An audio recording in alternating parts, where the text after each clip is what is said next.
El hombre que ves en pantalla grabó una serie de videos en los que se refleja su deterioro mental. Solía decir que detestaba a su familia, que no toleraba a la gente que le rodeaba.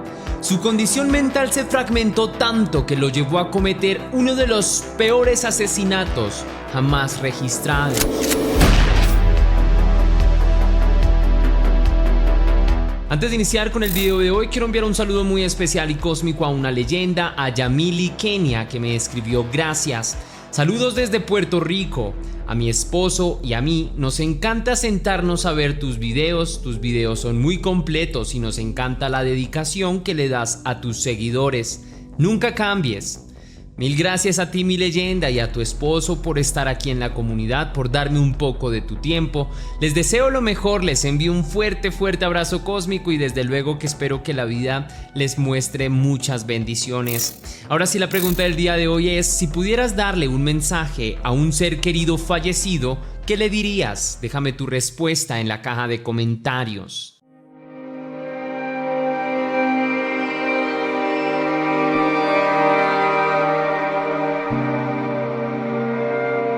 Peter Keeler era un hombre en apariencia normal. Su esposa Lynette había compartido gran parte de su vida en compañía de él y se preciaba de tener uno de los mejores maridos a los que una mujer pudiera aspirar. Ella lo consideraba un hombre dulce y trabajador, a menudo no demasiado sociable, pero sí muy entregado a su hogar y a su familia. Responsable y muy cariñoso. Lynette solía decir de Peter que reconocía que no era un hombre exactamente atractivo. Sin embargo, los encantos de su esposo no estaban en sus cualidades físicas, en un rostro simétrico o en sus facciones armoniosas. La belleza de Peter estaba en su forma de tratarla a ella, de apoyarla cuando lo necesitaba, de mostrar devoción por su hogar y por su hija. Para ella todas esas cosas valían mucho más que la belleza física. Pero Lynette no era la única que tenía en un buen concepto a Peter. Su hija Kaylin también lo consideraba un hombre ejemplar, el padre perfecto, pues siempre había estado para ella, sabía escucharla atentamente y no era como otros padres que estaban en la casa solo para aportar dinero. Peter siempre le había brindado tiempo de calidad. Durante su infancia la había llenado de mimos y de atenciones y sabía hablarle con dulzura o con dureza cuando la situación lo ameritaba. Peter era realmente un excelente padre y Kaylin sentía por él un profundo amor. Los tres miembros de la familia compartían juntos una serie de aficiones. En primer lugar, todos mostraban una especie de curiosidad hacia las cámaras de video y disfrutaban de grabar escenas cotidianas del hogar con ellas. Aunque en principio había sido Peter quien había mostrado interés temprano por esta actividad, su esposa e hija también terminaron aficionándose a ella. Con Kaylin, Peter también compartía su amor por los videojuegos y solía pasar juntos periodos largos de tiempo frente a las consolas. Rescataban juegos conjuntamente o jugaban en contra. La diversión siempre estaba asegurada para los dos y esto fortalecía enormemente el vínculo del padre con su hija. Pero no solo sus familiares consideraban a Peter como un excelente hombre, también sus compañeros de trabajo hablaban maravillas de él. Él trabajaba en una empresa que se dedicaba a arreglar ordenadores y él destacaba entre sus compañeros por su actitud y por estar presto siempre para ayudar a quien quiera que lo necesitara. En el trabajo lo consideraban un hombre responsable y bastante centrado. La amable personalidad de Peter no se hacía notar únicamente en las descripciones de las personas. Habían acciones que lo respaldaban. Por ejemplo, Lynette durante los últimos años de su vida había empezado a padecer de una enfermedad que le generaba fuertes dolores. A causa de esto había tenido que abandonar el trabajo. Peter, en vez de reclamarle o de hacerle sentir que era una carga para él, le compró medicamentos y varias herramientas para que los dolores se redujeran. Él siempre se mostraba muy atento con ella y cuando se enteró que no podría trabajar más, le compró un montón de materiales para que ella pudiera hacer manualidades que por una parte le encantaban y por otra vendía para ayudar en el presupuesto de la casa. Aunque en casa tenían problemas como cualquier otra familia, los Killer trataban de sortearlos con el apoyo mutuo y ante todo con el respeto. Visto desde afuera, eran una familia ejemplar que se sustentaba en el amor, el cuidado, la compañía y el respeto. A veces las apariencias pueden engañar.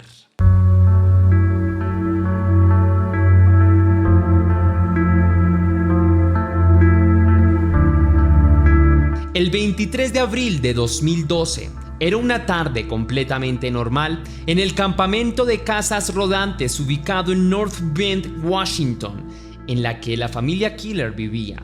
De un momento para otro, los vecinos del sector escucharon fuertes estruendos y pensaron que tal vez se trataba de una serie de explosiones.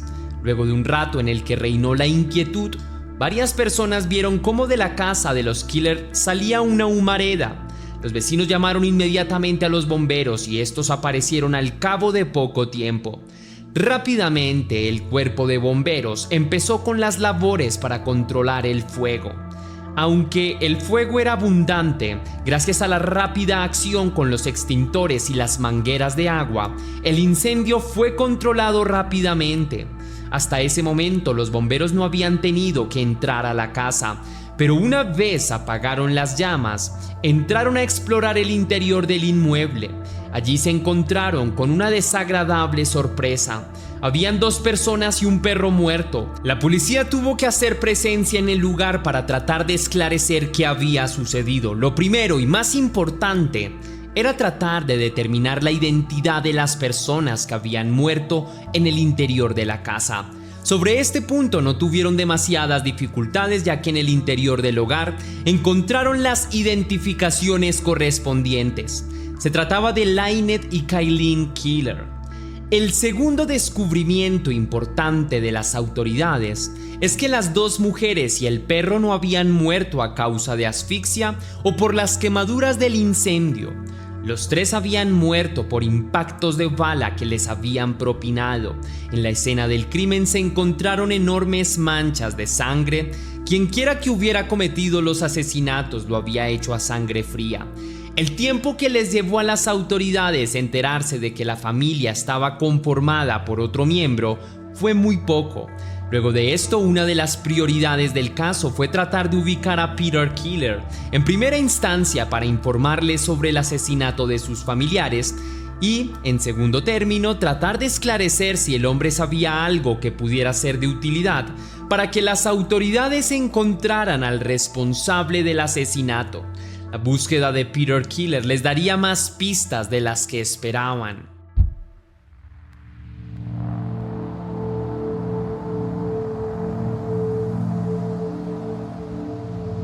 Lo primero que la policía logró averiguar es que aquel día Peter no se había presentado en su trabajo, pues en días anteriores el hombre había ido a trabajar y dijo que era muy probable que no volviera en unos días o en unas semanas o incluso que no volviera nunca. A las personas que trabajaban con él esto les pareció totalmente extraño, sin embargo no preguntaron al respecto. Ante esta información, las autoridades pensaron que tal vez Peter podía llegar a estar en peligro, pues tal vez alguien lo hubiese amenazado. Las sospechas de que la vida de Peter pudiera estar en peligro se reforzaron más todavía cuando las autoridades se enteraron que el hombre había retirado $62,000 en la víspera del asesinato de su esposa y su hija. Horas más tarde, el vehículo de Peter se encontró abandonado y con las llaves adentro. De él no había ningún rastro. El hombre tampoco respondía llamadas y el celular sonaba apagado todo el tiempo. Sin embargo, hubo un elemento que hizo que las autoridades dejaran de pensar en Peter como una posible víctima y lo empezaran a considerar como un sospechoso. Al interior de la casa de los Killer, las autoridades encontraron el computador en el que habían horas y horas de videos grabados por el hombre y su familia. Aunque cuando las autoridades empezaron a examinar los videos de Peter pensaron que eran simples grabaciones de él mientras hacía diferentes actividades, más tarde se dieron cuenta de que los videos eran una serie de elementos que documentaban muy bien el estado mental del sujeto. Los videos habían empezado a grabarse desde muchos años atrás. En ellos, Peter había registrado la construcción de una especie de búnker en una montaña que quedaba a varias horas de la casa del hombre. Para llegar hasta el lugar se debía escalar una colina por al menos 2 horas. Durante años el hombre registró paso a paso la construcción del búnker. Había mostrado cómo cortaba árboles para construirlo, cómo cavaba enormes zanjas para hacer de este búnker su lugar. El proceso duró un total de 8 años y había iniciado en el 2004. A partir de ese momento era regular que Peter saliera de su casa y se dirigiera a las montañas durante horas para trabajar en la construcción. Durante ese periodo el hombre subía solo y no le gustaba ser molestado. Las horas que pasó en la montaña fueron de completa soledad y en ellas el hombre también dejó registros de todos sus pensamientos. Cuando el hombre terminó de construir su búnker, era una propiedad de más de 40 metros cuadrados dotada con agua potable, electricidad, varios productos enlatados e imperecederos, armas y muchos otros elementos que permitían la sobrevivencia del hombre para un supuesto apocalipsis. No obstante, el descubrimiento de las autoridades no consistió en saber que el hombre había fabricado un búnker, sino que en esos videos el hombre hablaba claramente sobre su estado anímico. En estos videos el hombre revelaba que tras el rostro aparentemente amable que mostraba a todo el mundo, en realidad había un hombre que sentía profunda misantropía.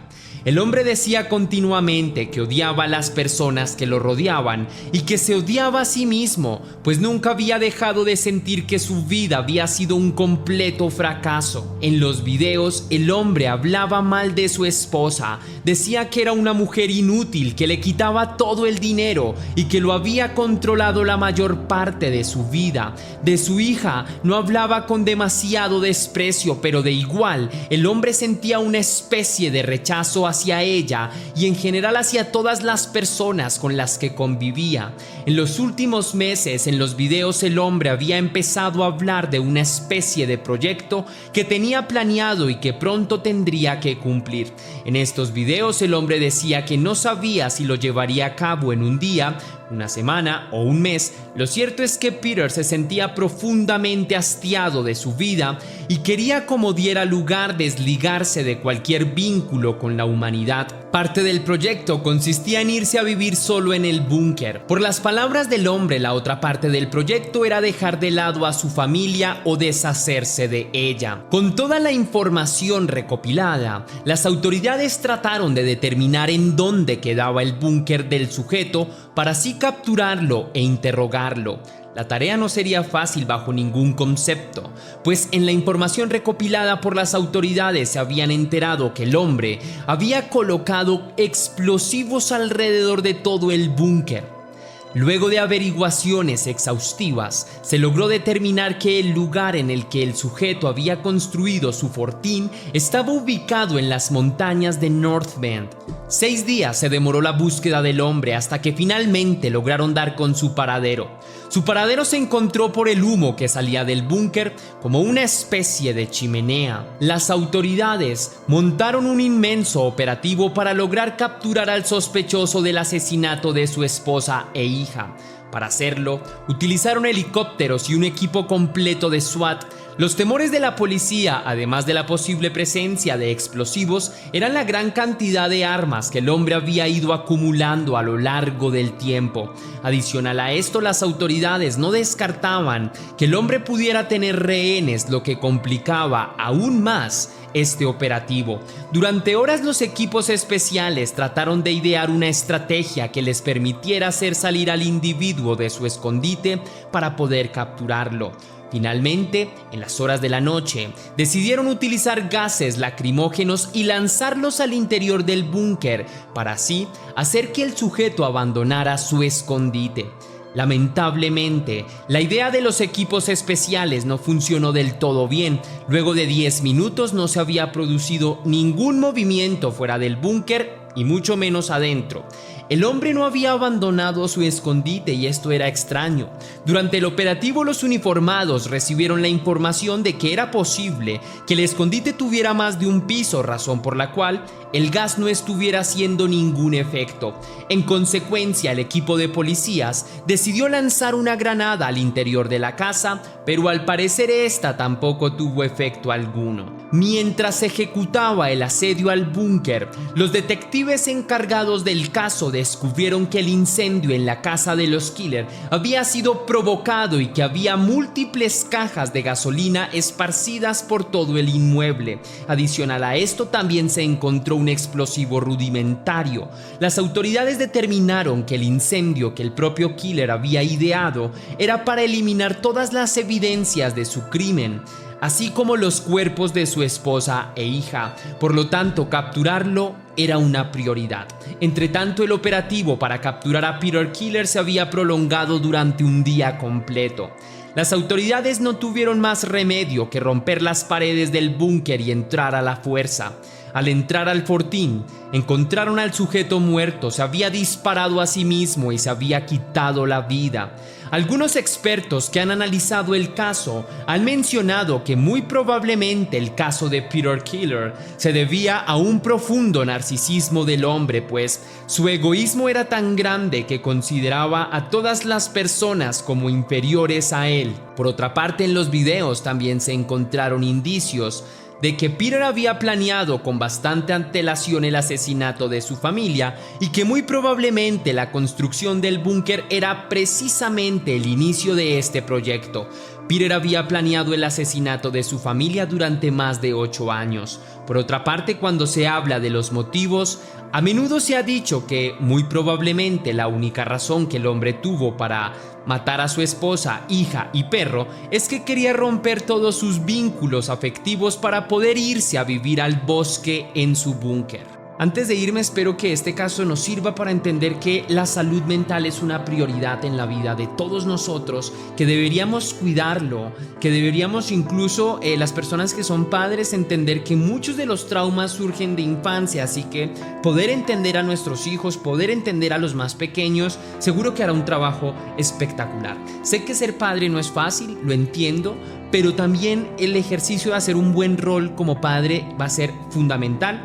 Así que espero que entendamos más a los pequeños en su mundo psicológico, los llevemos, los orientemos de manera profesional para que ellos entiendan que son parte del mundo. Luego, con nuestros amigos, con nuestra familia, con nuestra pareja, también poder ser ese lazo de comprensión, ser ese lazo que permita una comunicación asertiva para que estas emociones y estos sentimientos puedan ser tratados de manera honesta y que podamos ser, digamos, una fuente de inspiración y de ayuda para todas aquellas personas que atraviesan por un momento psicológico importante, grave, una crisis psicológica, porque muchas veces lo que encontramos son a personas que no tienen con quién discutir sus problemas mentales, sus problemas psicológicos, y cuando lo hacen de inmediato son tildados como raros, peligrosos, extraños, anormales, etcétera, etcétera, etcétera,